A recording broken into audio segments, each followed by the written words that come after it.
আসসালামু আলাইকুম। আচ্ছা, এটা হইল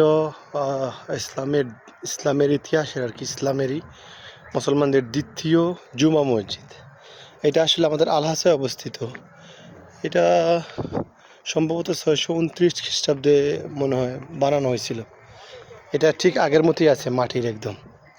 জি বন্ধ, সৌদিরা তো নামাজ পড়তেছে না, তো এটা সম্ভবত কারণে কাজের লাগে বন্ধ করে রাখছে। তাহলে শুধু জুমা নামাজ হয় হয়তো বা। আপনারা যদি দেখেন এটা কীভাবে বানাইছে, এটা খেজুরের খড় এবং মাটির ইয়ে আছে এটাতে, এটা মাটি দিয়ে বানানো। মাশাআল্লাহ মাশাআল্লাহ।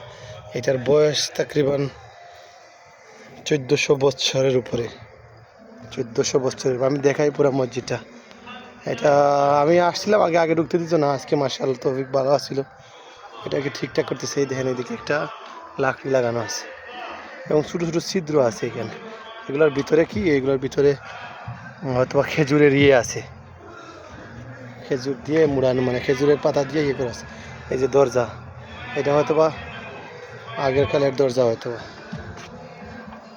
ভিতর থেকে লাগানো, এটা পুরনো দরজা হইতে পারে। যে আগের জমানায় কীভাবে দরজা ছিল দেখেন, প্যারেকগুলা কীভাবে, মাশাআল্লাহ খুব সুন্দর। এরপর এটাকে হয়তো বা অনেক ইয়ে করা হয়েছে। ভিতরে যদি ঢুকতে পারতাম তাহলে দেখাইতে পারতাম। এই যে এটা হইলো মিনারা, মানে মিনারা হইলো এটা। এই যে এখানে মাইক আছে। আহা, মাশাআল্লাহ মাশাআল্লাহ। এটা ইসলামের ইতিহাসের খুব মানে ঐতিহ্যপূর্ণ একটা জায়গা। এটা বর্তমানে হেরিটেজ সাইট হিসেবে সৌদি গভর্নমেন্ট রাখছে আর কি। তো এইটাই ওরা মসজিদটা আমি ঘুরে দেখাইলাম। এই যে একটা সিঁড়িও আছে এখানে, দেখি কি উপরে উঠে যাবেন, এখানে কিছু বলবো।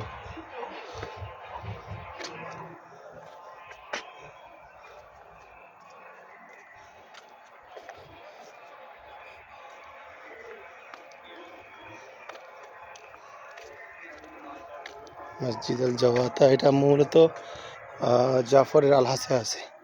এই যে আগের জমানার জানালা কীরকম ছিল, ছোটো ছোটো লোহা লাকড়ি দিয়ে ছোটো ছোটো জানালা, নিচে একদম মাটির সাথে, মাটির থেকে 3-4 ফিট উপরে।